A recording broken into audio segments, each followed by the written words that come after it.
First conditional o primer condicional, video 2.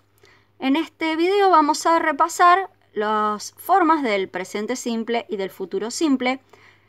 Para ello les hice un resumen en las mismas fotocopias y aspiro a que aprendan a utilizar estos apuntes cuando les toque resolver las oraciones.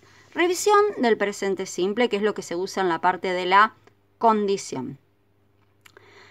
Yo acá hice un cuadro con la forma afirmativa, negativa e interrogativa. En presente simple vamos a ver que para trabajar los pronombres personales los dividimos en dos grupos. Y según el pronombre personal que aparezca en la oración, es la forma que va a tomar el verbo. Por ejemplo, con I, we, you y they, el verbo va a tomar la forma en infinitivo. O sea, sin ninguna modificación.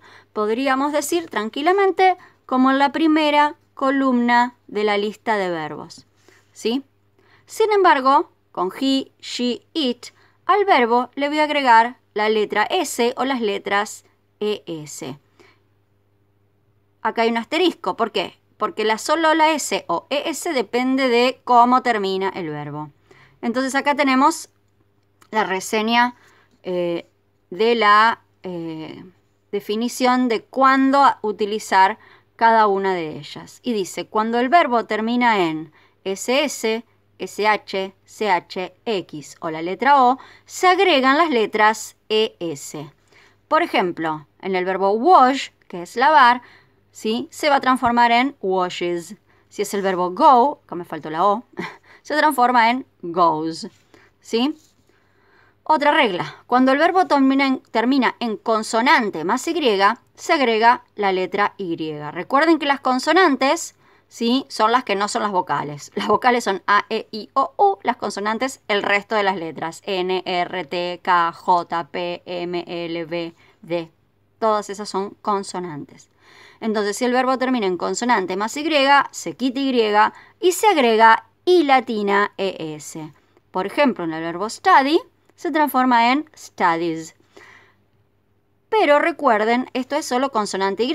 Si yo tengo el verbo play, se va a transformar sencillamente en plays, con S. ¿Sí? Porque es vocal más Y, no consonante más Y. Entonces, todo esto, ¿sí?, todas estas reglas se aplican en afirmativo con he, she, it. Solamente en ese caso. ¿Qué pasa en negativo? En negativo, otra vez los dos grupos de pronombres personales, solo que acá, para negar voy a tener que usar un auxiliar. Para I, we, you, they, el auxiliar es don't, y el verbo va en infinitivo, o sea, como en la primera columna de la lista. Y con he, she, it, vamos a utilizar el auxiliar doesn't, don't. Y doesn't, entonces, son auxiliares, palabras que me ayudan a formar el negativo, ¿sí? Y con doesn't también el verbo va en infinitivo, o sea, como en la primera columna. Llegamos así al interrogativo. El interrogativo es siempre auxiliar, sujeto, verbo en infinitivo. Para I, we, do, they, mi auxiliar va a ser do. Y para he, she, it, mi auxiliar va a ser does.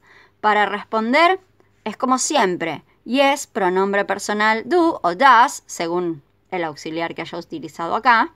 Y si es negativo, no, pronombre personal don't o doesn't, según lo que haya usado acá. Esto es todo por el presente simple.